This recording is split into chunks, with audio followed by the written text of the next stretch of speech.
কথা হারালেন সুদীপাড়ায়। নজর ঝুঁকে গেল আপনা আপনি। অমনি ওদিকে নীরু কেমন মুখ হা করে তাকিয়ে আছে সিলিংয়ের পানে। নিঃশ্বাস নিতে সে কি কষ্ট তার।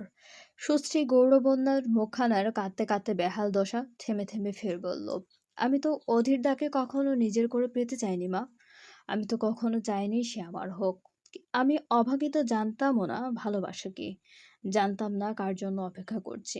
জানতাম না দীর্ঘ ৮টা বছর যার নামে সিঁদুর পড়ছি সে ফিরে এসে আমার হবে না। কেন করলে এমনটা মা? কেন আমার পুতুল খেলার বয়সে আমার স্বপ্ন দেখালে রাঙ্গা বউ হবার?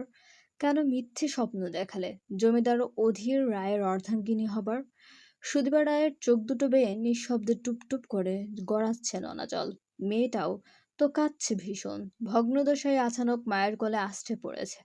সদ্য অষ্টাদশে পা দেয়া মানবী কেমন হাউমাউ জুড়ে ওড়ালো। তুমি তো তুমি আর বাবা বলেছিলে না মা। পিসি কেবল আমাকে অধীর দায়ের বউ বানাতে বলে গিয়েছিল। তুমি বলেছিলে না অধীর দা পৃথিবী উল্টে গেলেও তার মায়ের কোনো কথা অমান্য করে না। তুমি না বলেছিলে অধীর দা আমায় ভালোবাসে। তুমি এও বলেছিলে অধীর দা নারী বিদ্বেষী। কিন্তু কোথায় মা?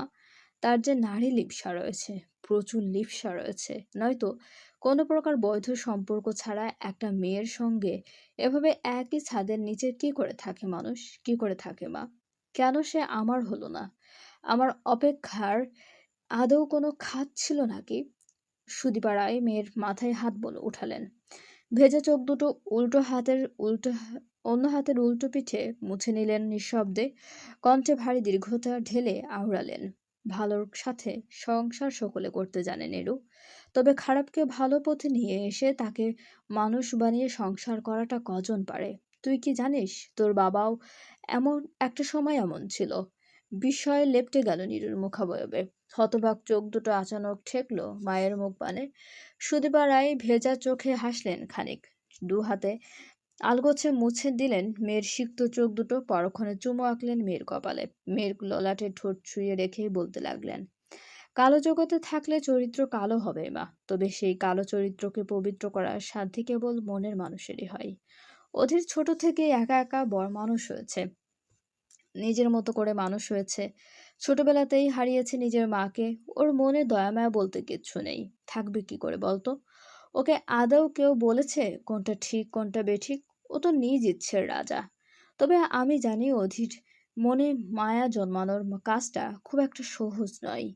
কিন্তু তাই বলে হাল ছেড়ে দিলে চলবে বল? তোর কি নিজের ওপর বিশ্বাস নেই? বিশ্বাস নেই নিজের ভালোবাসার ওপর?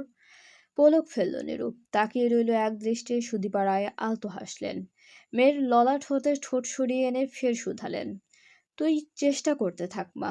আজ তোকে ছুঁয়ে আমি কথা দিচ্ছি, অধীরের জীবনে একমাত্র নারী হিসেবে কেবল তুইই থাকবি। অন্যরা সময় এলে বাতাসে ঝোঁকার ন্যায় ঠিক উড়ে যাবে। এর জন্য আমার যা যা করতে হয় আমি তাই তাই করব। তুই কিচ্ছুটি চিন্তা করিস না।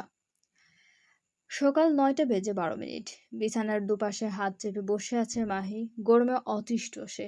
ঘেমে নিয়ে একাকার অবস্থা। রাত থেকে ঘড়ির রেসিটার যে কি হলো, লাইটও জ্বলছে না ঠিক মতো। ঘরের প্রতিটি সুইচ বোর্ডে সুইচ চেপে চেপে দেখেছে সে, কাজ করছে না একটাও। হাত পাখা দিয়ে যে বাতাস করবে তারও কোনো ইয়াত্তা নেই।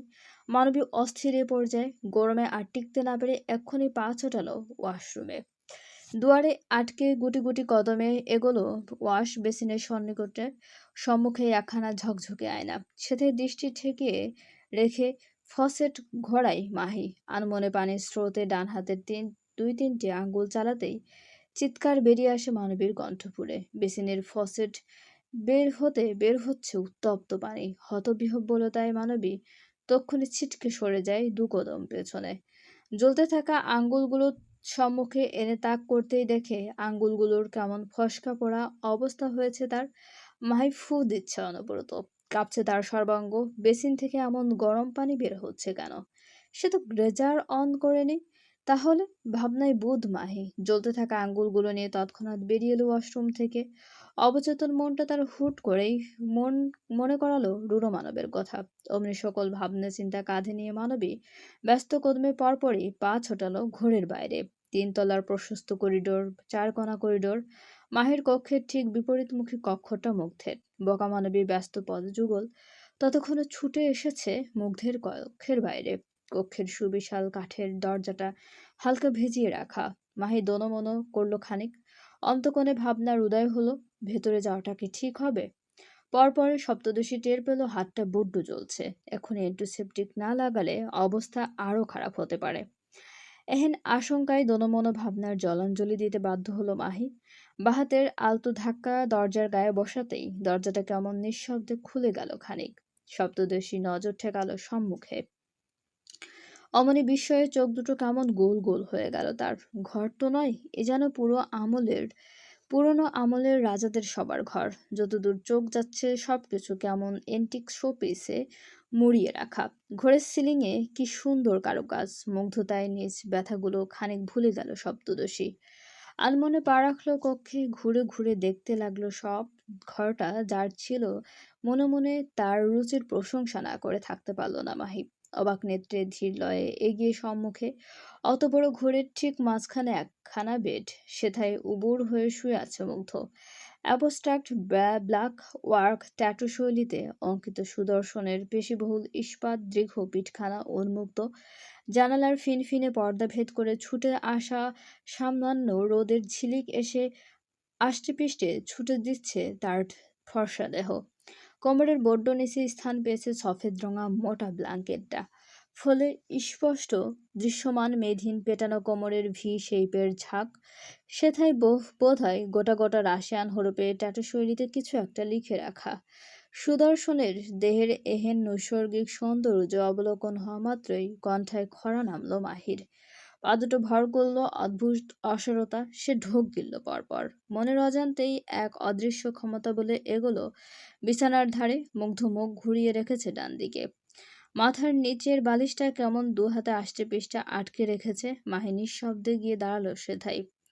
চুপচাপ বেহায়ার ন্যায় দেখতে লাগলো সুদর্শনকে। সর্বদা হিংস্র গর্জনে কানের পর্দা ফাটিয়ে দেয়া লোকটা এখন কতটা শান্ত। মায়ার জোরে তাকিয়ে থাকা দায় তার পানে। তামাকে পড়া বাদামি ঠোঁট দুটো বোধহয় বেশ মানিয়েছে মুখটাই। ঠোঁটের কোণে পিয়ার্সিং করা। লোকটার কি ব্যথা হয় না এসবে? মাহি ভাবতে লাগলো নিজে নিজে। লোকটার ফর্সা মুখশ্রী, সে কি জেল্লা! সে কি তার চেয়েও ফর্সা? বোকা মানবী কৌতূহল বশু ধীর লয়ে নিজ ডান হাতটা এগিয়ে এনে দাঁড় করালো মুগ্ধের অভিমুখে। পরখ করলো নিজের জেল্লার সঙ্গে। তবে ফলাফল দেখো, মুখটা ভারী গোমড়া হলো মাহের। লোকটা তার চেয়েও ২-৩ শেড ফর্সা। কি একটা অবস্থা! ছেলেদের অত সৌন্দর্য দিয়ে কি হবে শুনে? বোকা সপ্তদশী গাল ফুলিয়ে চলে যাবার উদ্দেশ্যে পা ঘোরালো উল্টো পথে। একটা কদম বাড়ল বোধহয়। অমনি পেছন থেকে একখানা শক্তপোক্ত হাত এসে আচানক আঁকড়ে ধরল মাহের নরম কবজি সন্ধি। এহেন অতর্কিত কাণ্ডে ভড়কায় মাহি। তরা ঘাড় বাঁকিয়ে পেছনে তাকাতেই যাবে, ঠিক তখনই কবজি সন্ধিতে টান পড়ল প্রবল। ঘটনার আকস্মিকতায় তক্ষুনি চোখ দুটো কুঁচকে নেয় মাহি। টানের রেশ কাটতেই নিজেকে আবিষ্কার করে কোনো এক শক্তপোক্ত বাঁধনে। মাহি চোখ বুজে রেখেও বেশ বুঝল নিজ অবস্থান। কিছুটা স্থির হয়ে নিঃশ্বাস ফেলতে গেলেই কষ্ট টের পেল সে। গায়ের ওপর বুঝি বিশাল দুটো বটগাছ ফেলে দিয়েছে কেউ। নিঃশ্বাস আটকে যাবার উপক্রম বেচারের। এরই মধ্যে সে বেশ টের পেল তার সুদীর্ঘ কমল কণ্ঠায় মুখ ডুবিয়েছে রূঢ়মানব। টানছে জড়ালো নিঃশ্বাস, নাক ঘষছে অনবরত।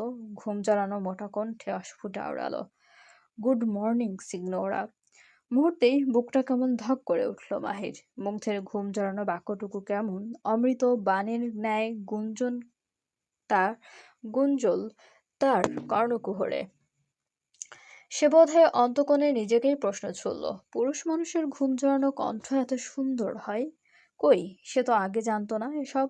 মানবী ধীর লয়ে চোখ খুলল। ঘাড়টা সামান্য বাঁকাতেই এক মনোমুগ্ধকর দৃশ্যের সাক্ষী হলো সে। চোখ দুটোর একদম সন্নিকটে সুদর্শনের মুখ। চোখ দুটো বুজে রেখেছে সে।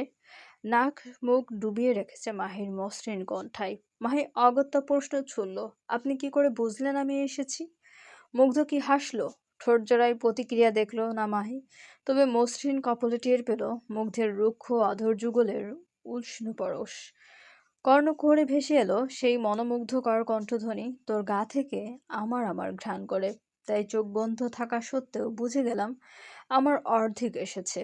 ক্ষুদ্র স্বীকারোক্তি। অথচ এই স্বীকারোক্তিতেই বিমুগ্ধ হাসতে গিয়েও থমকে গেল মাহি। মস্তিষ্কে তখন হুট করেই বেজে উঠল রূঢ়মানবের হিংস্রতার করুর ধ্বনি। সহসা চোখ দুটো বুজে নিয়ে অন্যত্র মুখ ঘোরায় মাহি। ফোঁস করে নিঃশ্বাস ফেলে শুধায়, হাত পা সরান বিস্ট, আমার নিঃশ্বাস নিতে কষ্ট হচ্ছে। কথাটা কেমন মাছি তাড়াবার ন্যায় উড়িয়ে দিল মুগ্ধ। মেয়েটাকে আরেকটু চেপে ধরল নিজের সঙ্গে, অস্ফুট আওড়ালো, অভ্যেস করে নে, পারবো না, সরুন। তড়াক চোখ দুটোর পর্দা সরালো মাফিয়া বিস্ট। কপাল গুছিয়ে তাকালো মেয়েটার পানে। এক মুহূর্তের কি যেন হলো তার, কে জানে সে কেমন আচানক হাত পা ছড়িয়ে আনলো মাহের ওপর থেকে। পরক্ষণে গমগমে গলায় আওড়ালো, সরলাম।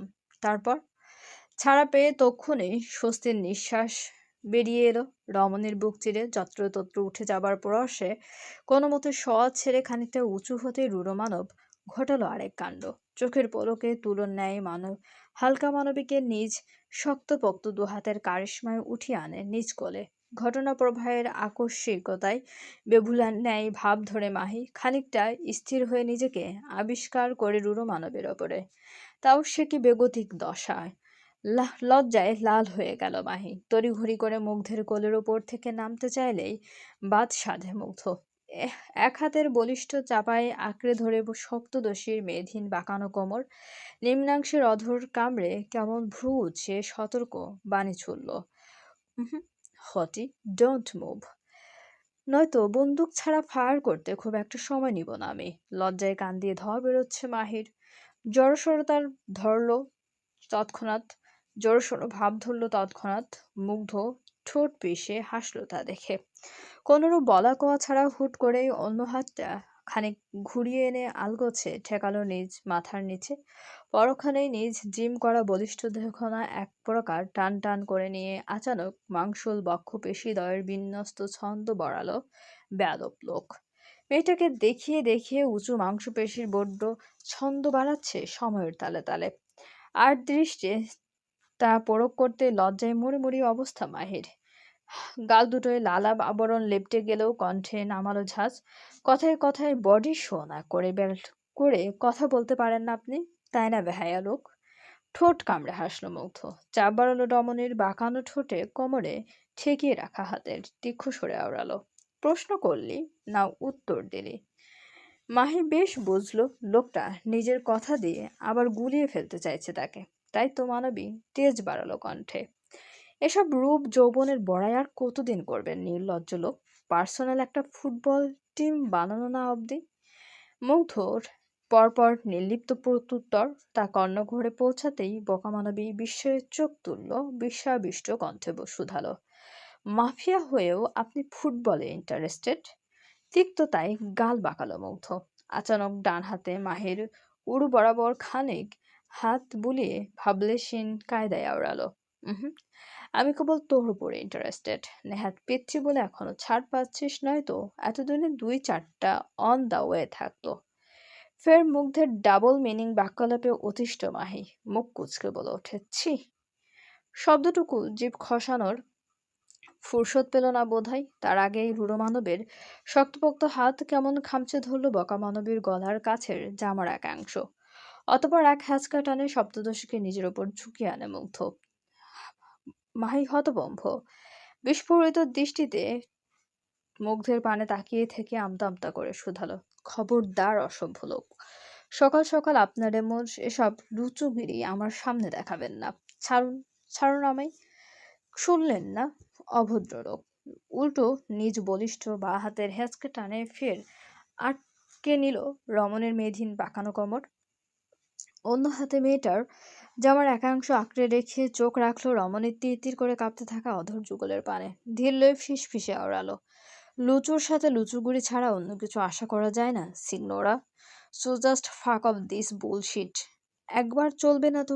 একবার চলবে না কি বলতো? তড়িৎ মুখ কুচকায় মাহি। বলিষ্ঠ পুরুষের শক্তপোক্ত হাতের দুষ্ট বাঁধন হতে নিজেকে ছাড়ানোর বৃথা প্রয়াসে মধ্য থেকে পরপরই ঝাঁঝিয়ে শুধালো, অসভ্য বেয়াদব লোক, কোন দুঃখে যে এখানে এলাম আমি। ঘাট হয়েছে আমার, ঘটে বুদ্ধি থাকলে আর যদি কখনো এসেছি আমি। যুবক বাঁকা হাসলো, ধারালো দাঁতের রুষ্ট ছোঁয়ায় এক মুহূর্তের জন্য কামড় বসালো মাহির তুলতুলে নিম্নাংশের ওষ্ঠে। অমনি বিষিয়ে ওঠে মাহির সর্বাঙ্গ। অতিষ্ঠ মানবী দাঁত খিচে অধর নাড়াবে, তার পূর্বেই কর্ণঘুরে ভেসে এলো মুগ্ধের হাসকি স্বর। নো প্রবলেম চাশমিশ, নেক্সট টাইম থেকে তোর আর কষ্ট করে আসতে হবে না, আমি আছি তো। আমি না হয় চলে যাব যখন তখন। মুগ্ধের হাতের এই স্পর্শ বেপরোয়া হচ্ছে ক্রমশ, গড়িয়ে উঠছে সপ্তদশীর ধনুকের ন্যায় বাঁকানো পিঠ বেয়ে। এহেন হুটহাট স্পর্শে কুপকাত মাহি নড়বড়ে কণ্ঠস্বরে কোনো মতে আওড়াতে উদ্যত হলো। আপনি বোকা মানবী কথাটার পূরণ করার ফুরসত পেল না বোধহয়। তন্মধ্যে ঘোরের হা করে খুলে রাখা দোরের কাছ থেকে ধেয়ে এলো এক মধ্যবয়সী নাক সিটকানো অতি কর্কশ কণ্ঠ। ছ্যা ছ্যা, সকাল সকাল কি সব নির্লজ্জতা দেখতে হচ্ছে গো মোনা। বলি ঘোরের দৌড় আটকে যায়, ইচ্ছে তাই করা যায় না? নাকি নিজেদের নোংরামো অন্যদের না দেখে শান্তি হচ্ছে না? তড়াক পিঠ শোটান হলো মাহির। ঘাড় বাঁকাবে তার পূর্বেই দরজার পানে ক্ষুব্ধ দৃষ্টিতে তাকালো মুগ্ধ। চোয়ালের পেশি শক্ত করে বাঁচ খায় কণ্ঠে তৎক্ষণাৎ প্রত্যুত্তর করল। বাড়িতে জায়গার অভাব পড়েছে আপনার মতো পাড়ার কুচুটে মহিলার। আমার ঘরে কি করব না করব, অপনলি করব না আটকে করব, তা বলার আপনি কোন ভেড়ার বাল? যাক, কষ্ট করে এসেছেন যখন কাছে আসেন। আমি এখন ফুল মুডে আছি। আপনার সামনেই না হয় রঙ্গলীলাটা শুরু করি। এতে অনেক কিছু লাইভ শিখতে পারবেন আপনি। বুড়ো বয়সে কাজে দিবে। অ্যাটলিস্ট ভীমরতি বাড়বে। চলবে। গল্পটি চলাকালীন সবাই আমাদের চ্যানেলটা সাবস্ক্রাইব করুন এবং গল্পটি ভালো লাগলে অবশ্যই সবাই লাইক, কমেন্ট এবং শেয়ার করতে ভুলবেন না আপনাদের প্রিয় মানুষগুলোর সাথে। এবং আমাদের চ্যানেলের সঙ্গে থাকার জন্য সবাইকে অনেক অনেক বেশি ধন্যবাদ।